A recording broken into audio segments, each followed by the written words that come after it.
Bueno, para este ejercicio vamos a hacer la clasificación de un suelo de acuerdo al Sistema Unificado de Clasificación de Suelos para la materia de Física y Mecánica de Suelo de la Universidad EIA, según estas especificaciones. Primero nos dicen que el porcentaje que pasa por el tamiz número 200 corresponde a la mitad de los dos últimos dígitos de la cédula. Entonces, para 7 y 5, el porcentaje que pasa por el tamiz número 200 corresponde a 37.5%. Nos dicen que nos entregarán 2 ensayos de límites con 2 muestras de suelo y que tendremos que entregar los cálculos requeridos, la construcción de las gráficas, el procedimiento desarrollado. Como podemos ver acá, nos entregan 2 tablas correspondientes a cada muestra en la que se brinda la información para cada ensayo y para cada muestra. Como ya establecimos, el porcentaje que pasa por el tamiz número 200 es 37.5 y este porcentaje o esta muestra es la que se utiliza siempre para el ensayo de hidrómetro y la diferencia entre esto y 100 es lo que se utiliza para el ensayo de tamizado. Entonces, esta tabla lo que tiene es el número del tamiz, el diámetro de cada tamiz, el retenido en gramos, el porcentaje retenido, el porcentaje que pasa en cada ensayo, esto es muy importante, y esto que lo tenemos que llenar nosotros, que es el porcentaje que pasa, pero ajustado a la masa total. Entonces, para hacer esta clasificación siempre se tiene que utilizar el porcentaje que pasa, pero ajustado a la masa total. Y en este caso, como vemos acá, lo que tenemos es el porcentaje que pasa para cada ensayo. Pero aquí nos entregan una masa en gramos de la muestra de suelo utilizada para el ensayo tamizado. Y como ya tenemos el porcentaje utilizado para la muestra de tamizado, para el ensayo tamizado, se puede hacer una regla de 3 que nos permita encontrar cuál es el 100% de esta muestra. Entonces, si 4.7 gramos es 62.5%, ¿cuánto es 100 gramos? Y obtenemos que para esta muestra la masa total es 7.52 gramos. Entonces, a partir de esta masa total, ya podemos utilizar esta fórmula que nos permite encontrar el porcentaje retenido para la masa total, que es el porcentaje retenido en gramos sobre la masa del suelo seco por 100. Y luego de esta fórmula ya podremos llenar este espacio acá que nos pregunta o nos pide el porcentaje que pasa ajustado a la masa total. Entonces, a partir de este retenido en gramos, que es independiente de la masa total o de la masa del ensayo paratamizado, vamos a encontrar el porcentaje retenido ajustado a la masa total con la fórmula que ya mostramos aquí, que es porcentaje retenido es igual a retenido en gramos sobre la masa total por 100. Aquí, como vemos, los primeros 2 tamices no retienen nada, pero los siguientes sí retienen algo. Y nos vamos a hacer la operación y encontramos que el porcentaje retenido para cada tamiz es esto. La suma nos debería dar el 62.5%, que es la diferencia entre lo que pasa por el tamiz 200 y 100, como vemos acá. Posteriormente, con esto ya podemos encontrar el porcentaje que pasa ajustado a la masa total. ¿Cómo haremos esto? Entonces, si el retenido en el tamiz número 4 es 0, lo que pasa por el tamiz número 4 será 100. Si el retenido en el tamiz número 10 es 0, entonces lo que pasa lo que pasa es 100 también. Pero aquí empieza a cambiar. Si el porcentaje en el retenido en el tamiz número 20 es 6.65, lo que pasa es el 100% menos el 6.65. Como podemos ver acá, es el 100%, 100%, luego 100% menos 6.65, 93.35. Y así sucesivamente empezamos a restar lo que pasa anterior por lo que se retuvo en el siguiente tamiz y encontramos esta información, que aquí debemos obtener lo que va a pasar por el tamiz número 200, que es lo que tenemos acá. Pero para el ensayo de hidrómetro no podemos trabajar con masas, tenemos que trabajar con porcentajes. Por lo tanto, no podemos hacer esta misma operación, además que no tenemos aquí, pues por lo que ya les dije, el retenido en gramos. Lo que vamos a hacer es que como ya tenemos esta información para el ensayo, no para la masa total, sino para el ensayo, podemos hacer una regla de 3 que nos permita encontrar lo que pasa ajustado a la masa total de acuerdo a lo que pasó ajustado al ensayo. Entonces, sabemos que esto es lo que pasa para el ensayo total, quiere decir que representa el 100%, y nosotros sabemos que lo que representa el hidrómetro para la masa total de nosotros es 37.5%, quiere decir que el porcentaje que pasa ajustado a la masa total para hidrómetro sería el porcentaje que pasa para cada ensayo por 37.5% sobre 100. Y así encontramos a partir de estos valores los valores de al frente. Lo mismo hacemos para la muestra número 2. Bueno, aquí está explicando para la muestra número 2, pero lo mismo hacemos para la muestra número 2.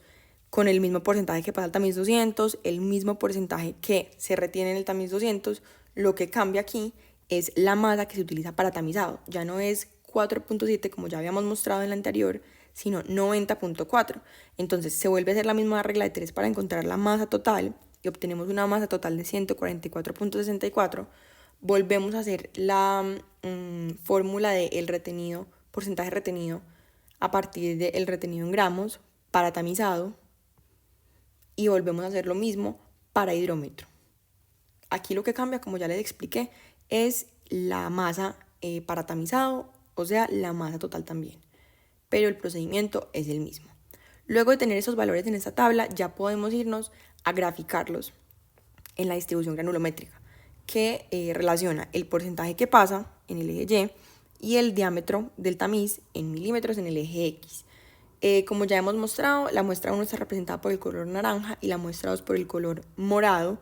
Aquí en el eje X, primero establecimos todos los puntos donde se ven los diámetros de cada tamiz utilizado y para cada muestra se empezó a poner el punto correspondiente según lo que pasa, el porcentaje que pasa este diámetro de este tamiz. Entonces, como pueden ver, el naranjado empieza, la muestra 1 viene así.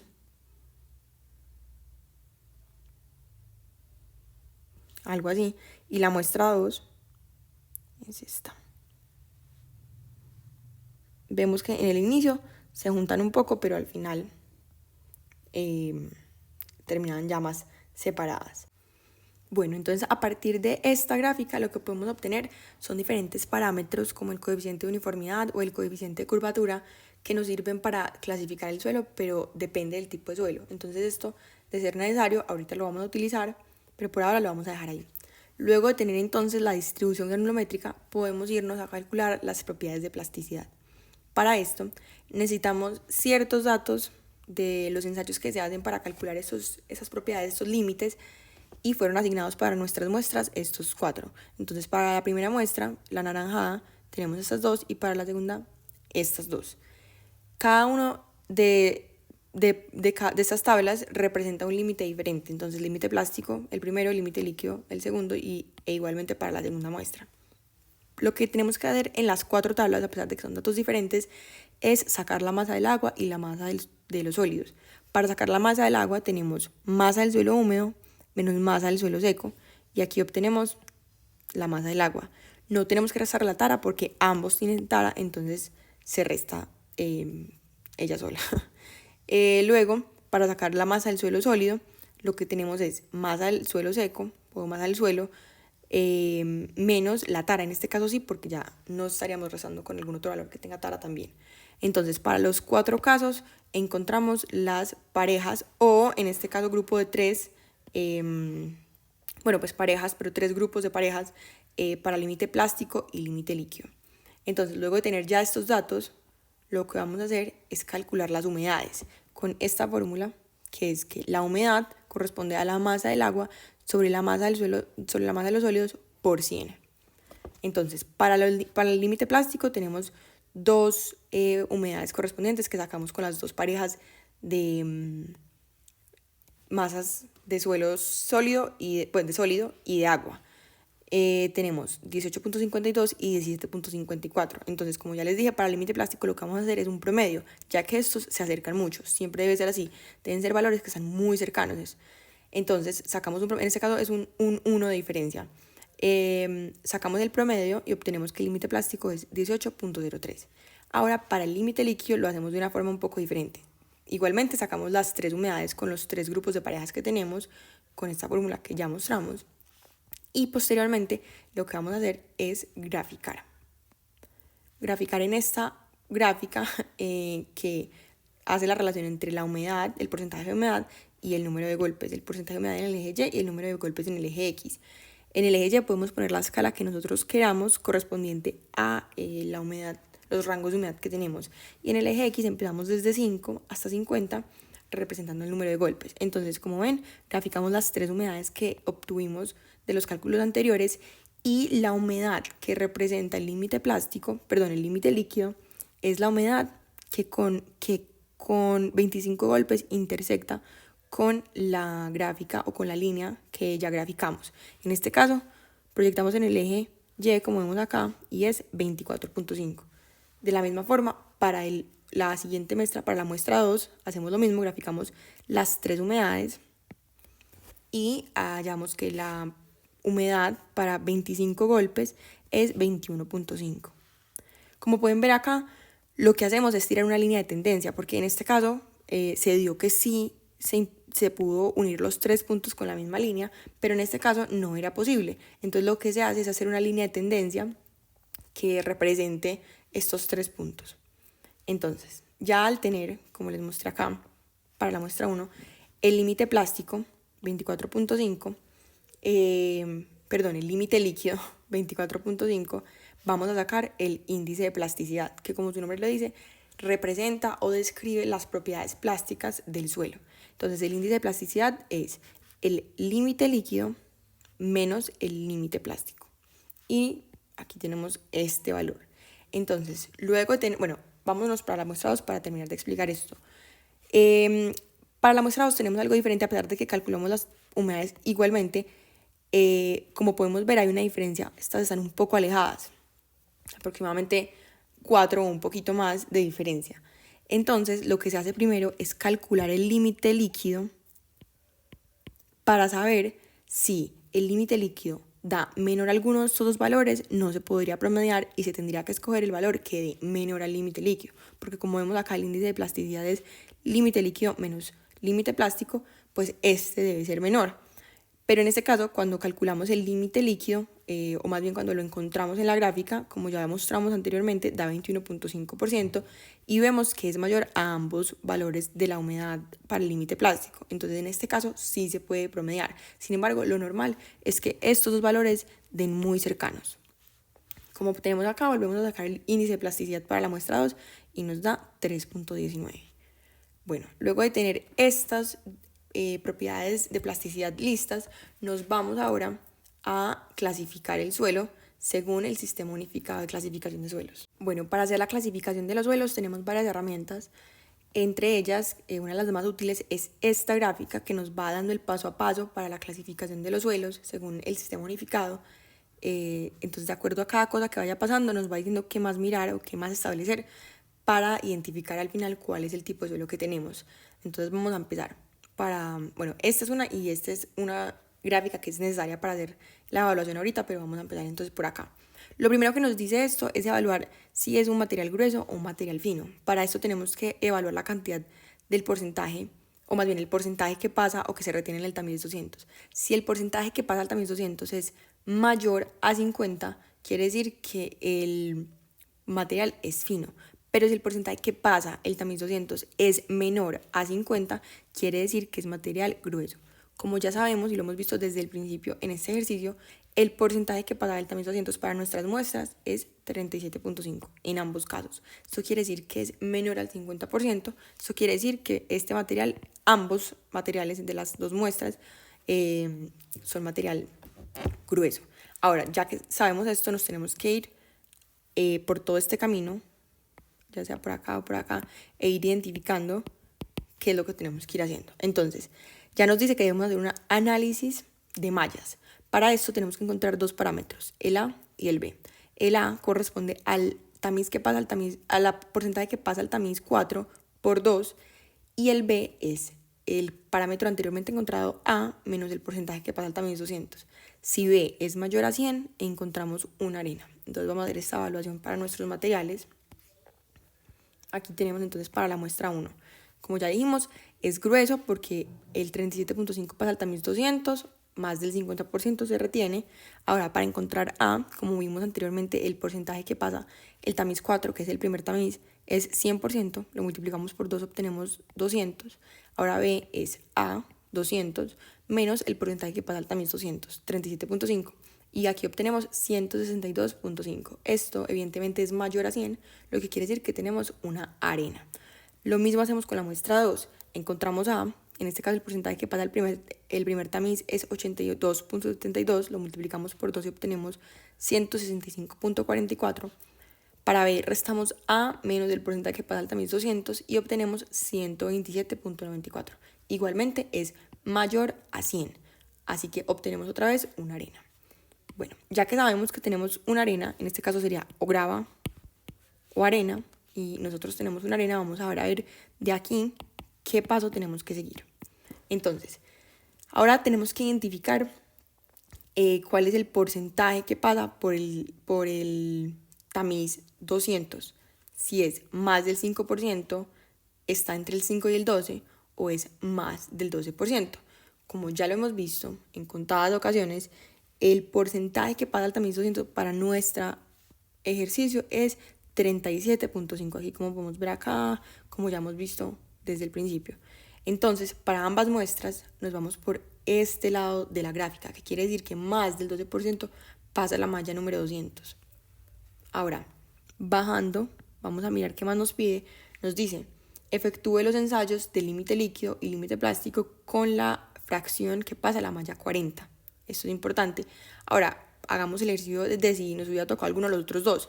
En este caso, si nos hubiera tocado que es menos del 5% de lo que pasa al tamiz 200, quiere decir que tenemos que examinar la curva granulométrica, que es la que anteriormente hicimos. Por eso les dije que era útil para el coeficiente de curvatura o para el coeficiente de uniformidad. También nos pudo haber dicho, si estaba entre el 5 y el 12% de lo que pasa por el tamiz 200, que evaluemos ambos casos, tanto la curva granulométrica como los parámetros o las propiedades de plasticidad. Y aquí podríamos establecer una arena de doble símbolo. Pero en este caso, como tenemos vamos a evaluar los límites de plasticidad, las propiedades de plasticidad que ya las encontramos a partir de las que pasan por el tamiz por la malla 40. Entonces, lo que podemos tener dos opciones en este caso. En primer lugar, podríamos evaluar a partir de un índice de plasticidad teórico comparándolo con el índice de plasticidad real. Y en segundo caso, podríamos utilizar esta gráfica que ya les mostré. Vamos a ver los dos casos. Bueno, en primer lugar, es importante saber la fórmula del índice de plasticidad teórico. Como podemos ver acá, es 0.73 por entre paréntesis, el límite líquido menos 20. Aquí encontraremos un índice de plasticidad teórico para ambas muestras. Es casualidad que nos estén dando para las dos muestras el mismo paso a paso, ya que los porcentajes que pasan, bueno, es casualidad, pero también tiene que ver con que los porcentajes que pasan el tamiz número 200 son el mismo. Entonces esto determina muchas cosas en este proceso de clasificación, así que pues puede tener sentido, pero también nos hubieran podido dar diferentes. Como ya les dije, calculamos el índice de plasticidad teórico y aquí obtenemos 3.285 y tenemos tres opciones. Que el índice de plasticidad de la muestra nos dé mayor al teórico y en este caso sería una arcilla. Que el índice de plasticidad de la muestra nos dé menor al índice de plasticidad teórico y en este caso sería un limo. O que el índice de plasticidad de la muestra esté arriba de la línea A, ya les voy a mostrar cuál es la línea A, y que esté entre el 4 y el 7% del índice de plasticidad. Acá podemos ver, esta es la línea A como les estoy mostrando. Entonces, explicando esta gráfica, vamos a ver que la línea divisoria A nos divide los limos, toda esta parte que está acá, de las arcillas, toda esta parte que está acá. Entonces, para seguir con la clasificación anterior, como vemos, el índice de plasticidad de la muestra o el real es mayor al teórico, en ambos casos. Podemos ver que acá el real es 3.19 y el teórico es 1.095 y aquí el real es 6.47 y el teórico es 3.29. En ambos casos es mayor. Pero para el primer caso podemos ver que el índice de plasticidad real está entre 4 y 7%. 6.47%.